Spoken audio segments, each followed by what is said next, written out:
It's been a while since we had a battle video here on the Learn to Cook on a Budget with yours truly series, and today it's the battle of mashed potatoes as part of our veggies theme this month. We're gonna do stovetop versus Instant Pot, but ultimately it's stovetop russet versus Instant Pot gold. And I wanna know which one you're gonna try first, and I want you to tell me which one you think is going to win.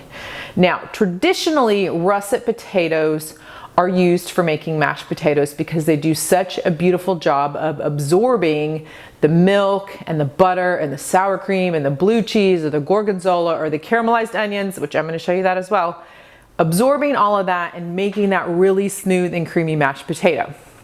But they're tedious. You have to peel them, you have to wash them, you have to cut them. They just, you know, a little on the high maintenance on the prep side of things. Gold potatoes, however, on the other hand, have a very thin skin. You do not have to peel them. I will rinse them, put them right into the Instant Pot, let them steam up, and then I'm just gonna mash them all in the Instant Pot with all of the other ingredients and goodies that we are going to add to them. So let's get to peeling, chopping, rinsing, and cooking these potatoes. Before we get to the potato battle though, we need to get to caramelizing the onions. Caramelized onions is one of my favorite things to do in the kitchen, but it does take about 30 minutes of time on the stovetop. So one of my hacks for doing a caramelized onion mashed potato is to do the onions first, get them going on the stovetop, then do the potatoes, get them boiling, and they'll be finished at about the same time, so then you can chop up those onions and mix them right in with your mashed potatoes. So to do the caramelized onions, I need half moon. So I'm gonna lop off the bottom, it's kind of an odd shaped one, and the top. And then I'm going to cut down through the middle and peel off the outer paper layer. Sometimes they're fairly thick. This one's pretty thick, and I'm gonna try not to cry. Sometimes you can't help it. I know all the tricks, but sometimes it doesn't matter. All right, so to get half moons, it's really simple. Now that we are here without the paper, we're just gonna cut down into these little half moons that do a beautiful job of caramelizing. You can, and I have, cut them all the way down into smaller pieces. They will shrink a little bit as they slow cook so long. You can cut them down into smaller pieces now to make it easier to mix in, or you can cut them after they have caramelized. It really does not matter. It's entirely up to you how you want to handle that. Again, they will shrink a little bit, so I usually go for thinner slices, and I will then, those are pretty large pieces, so I cut those down, so you end up with this gorgeous pile of half moon onion pieces. Okay, so the next step for caramelizing is I am going to add to a hot skillet 3 tablespoons of butter. I'm gonna let that melt, and then I'm gonna mix in about a tablespoon of sugar. We need that sugar to bring out that sweetness. A lot of onions are naturally sweet, but we're just gonna add a little bit to bring out that sweetness. And then we're going to let these onions cook on a low heat for about 30 minutes, and I'll toss them a couple of times every couple of minutes. Just go over and toss them to make sure that they're cooking down and caramelizing evenly. The butter is melting. I do want this to coat the bottom of the pan, so I might move it around a little bit. I have my trusty spinella. You guys know I use this all the time. If you don't have one, I just had to reorder more. Y'all are loving them, and if you don't have one, come order one. I'm a huge fan. I have the regular size, which is this one, and then I have the skinny available too. Okay, so now that the butter's melted, I'm just gonna sprinkle the sugar in and just mix that in so that it kind of melts into the butter before I add the onions. All right, sliding those onions in, and then I'm gonna use the spinella to sort of break them up so that they go into that even layer on the bottom of the skillet. It's not going to be a full single layer, that's why you got to toss it around a little bit. And the onions will release some juices, and it'll just create this beautiful sauce that it all caramelizes in with that butter and sugar. So I had this on high heat. It's time to already turn it down to low. And then that low and slow on the stovetop is what is going to create that beautiful caramelization, both in color and in flavor. Just gonna break up a couple more of these guys and then set it down to low.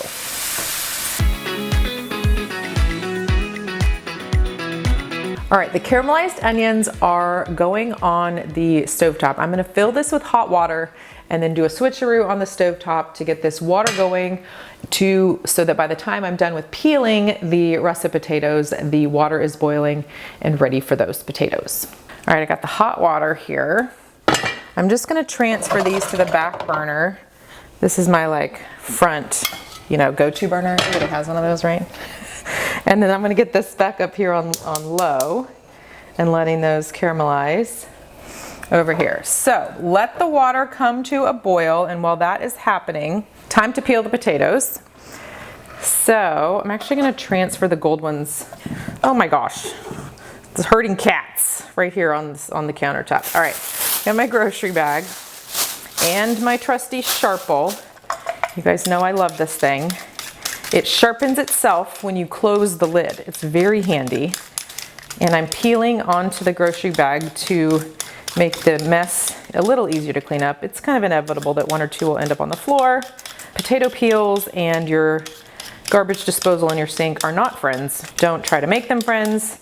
Do not try to force them to be besties. You will regret it. So that's why we're just gonna peel these here and transfer this right to the trash. We do have these Sharples available in our store, and the reason that I love them so much is the way that first of all, it's an easy grip hold. The blade swivels based on what you're cutting. It has the root digger outer. When you close it, wait, you gotta listen. Isn't that a magical sound? It sharpens as you close it. So once you clean it, let it dry, close it, and then when you need to open it again, it's magically sharp again. I love it. So handy, so smart. We are peeled here, and I'm just gonna do a quick rinse off. A lot of times you get that extra dust from the skin. Sometimes it's a little dirt, and we're just gonna rinse those off. And potatoes boiling, obviously the smaller that you get them, the faster they'll boil. So I'm gonna go for about an inch or so. I'm just cutting it lengthwise, and then I lay it flat so that it won't slip, and then cut it down again into sort of those inch-sized pieces. And I'm just gonna leave them all right here together and just slide them right in to the water. I hear the onions. I think I'm starting to hear the water bubble, but we will check. And then when we go to add these to the pot, I will also give those onions a good stir.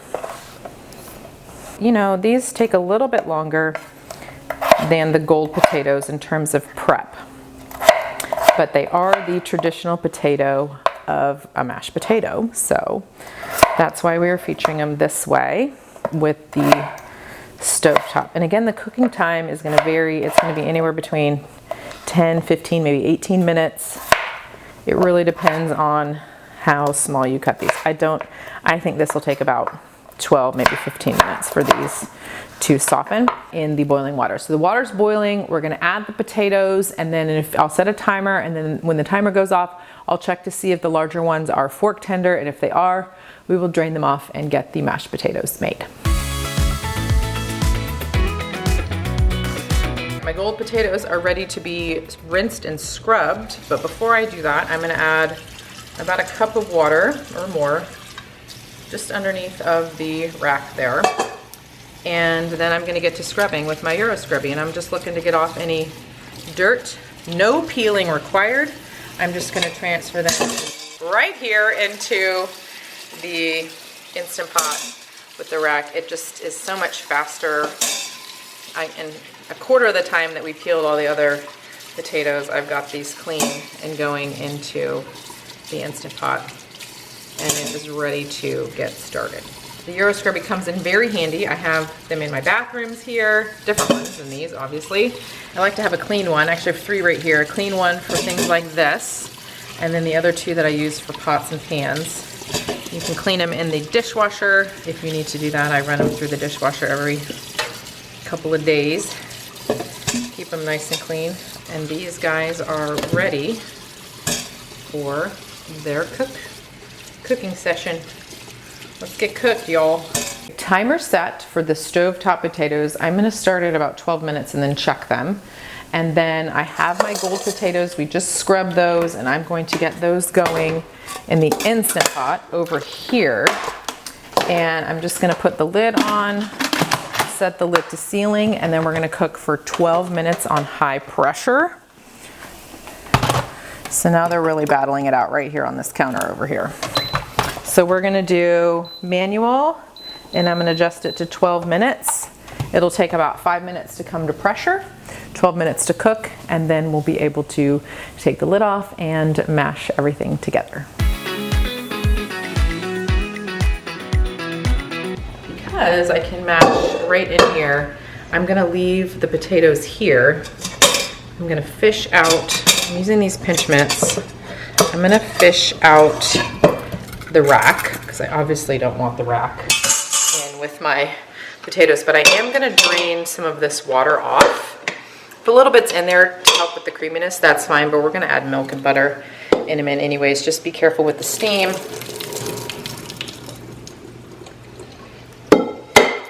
And now we can mash and add our other ingredients right here into the Instant Pot insert. All right, here we go, continuing on with our battle. We have our russet drained right here, and we have our gold also drained right here in the Instant Pot. And the next step is going to be to mash. And I generally add the butter and mash the butter in. You could definitely mash first and then mix in, but doing this helps the butter melt. And of course, I generally eyeball butter and milk in mashed potato recipes. It kind of depends on the consistency that I'm after. And we're gonna just start with that. We can always add more if we need to. Here's what I'm gonna use to mash. This is actually a meat chopper that you would use for browning ground beef or sausage in your skillet. It also does a really fabulous job of mixing together meatloafs or meatballs when you're doing like your ground beef with breadcrumbs and other ingredients, but it's fabulous at mashing potatoes as well. Just another use. We actually have 3 to choose from in our store. I want you to hop on over there and find the best option for you. I love, it's even more versatile than you thought. Mixing up your mashed potatoes and incorporating that butter and then that milk. So we have our melted butter at the bottom, and I'm just gonna mix and crush all of these gold potatoes with their thin skin. It's just, the skin just kind of like melts right into the mashed potatoes. It really is good. I also like the flavor of gold potatoes. They just have a little different taste to them over the russets. Now this isn't gonna be as creamy because of the skin and because the gold potato flesh is a little different. It's not quite as, it's actually, russet has a coarser flesh to it, and this actually has a creamier flesh to it, but the coarser flesh allows the potato to pick up that milk and butter and the seasonings. It's a little, this still picks it up and it'll be nice and creamy, but it'll also be a little chunky with that skin. But it's just due to that difference in consistency in the potato flesh.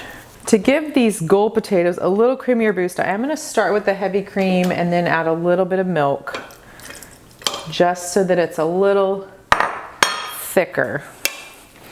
And I'm gonna mix that in. Oops, and get it all over my shirt. And now I should really be wearing an apron. And then we're just gonna add a little garlic, salt, and pepper. Keeping it simple here.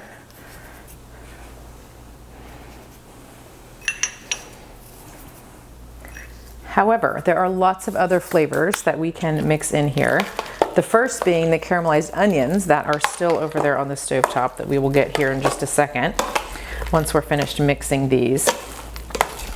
The second idea would be sour cream. Give it a little tanginess is a great addition. That would be, you would do a combination probably of sour cream and milk, or sour cream and heavy cream. Would be a really fantastic idea. Of course, you could do traditional baked potato toppings, chives. I happen to find some in my pantry. Chives, cheddar, bacon bits. Those would be really good mix-ins. You could also do that if you were doing like a loaded potato skin where you're gonna make it and then put it back into the potato skins. I think doing that is really fantastic as well. One way I like to level up mashed potatoes, especially at a holiday meal, is to mix in a tangy kind of pungent cheese like a blue cheese or a gorgonzola. Even a goat cheese has a little tang to it. I think that would be a really nice addition as well that will just incorporate really nicely into the mashed potatoes. Caramelized onions are a gorgeous golden color. I'm just gonna make a little pile and run my knife through a little bit. I don't need them to be tiny pieces. They're gonna be soft and fold up into the mashed potatoes, but I'm gonna just run my knife through really quick. You could chop smaller before you cook, but you don't have to because you can just do this very simply and easily. This spinella I'm using for crowd control doesn't have to be perfect. If there's some longer pieces still, that's fine. It's just to get it to mix in nicely. And look at this gorgeous golden, it's just beautiful. We're gonna go half and half into each of these, friends. Let's get you a little closer. So this is one onion. So even a small onion or a half an onion for each batch should be plenty. Or if you're like me, you like eat half straight away and put the other half into in with your potatoes. This is quite a bit of restraint and self-control that I'm exhibiting here by not just, enjoying these caramelized onions.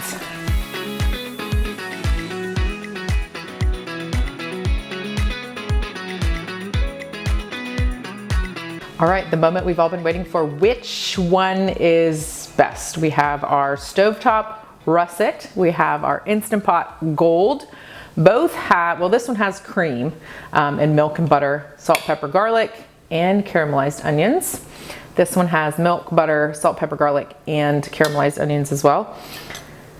I don't know, friends, this is sad. This is a sad part of my job, is having to like taste mashed potatoes, compare them. This is gonna be a tough call. They're just so good. Like, I can never have a winner. Maybe have we had an actual winner yet? I'm not sure that we have.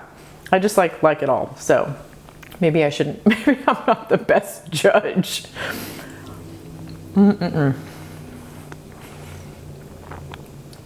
They're both fabulous. They're just a little different. You can tell the difference in consistency of the gold potatoes and the russet potatoes, but really they're just fabulous. And the caramelized onions, you can't go wrong with those. So adding those in is just a real treat. So I hope you enjoy making the mashed potatoes, one or both of these ways at some point in the near future. If you decide you like one over the other, please come back here in the comments and let us know. I would love to know what you think about cooking them in these two different ways. If you learned something new, please like this video. It helps other people on YouTube find our Learn to Cook on a Budget series. And it also helps me know that you liked it and you want to know more about different cooking hacks and methods in the kitchen. Also, please subscribe to the channel. We release new episodes here in the series at noon Central Time on Wednesdays.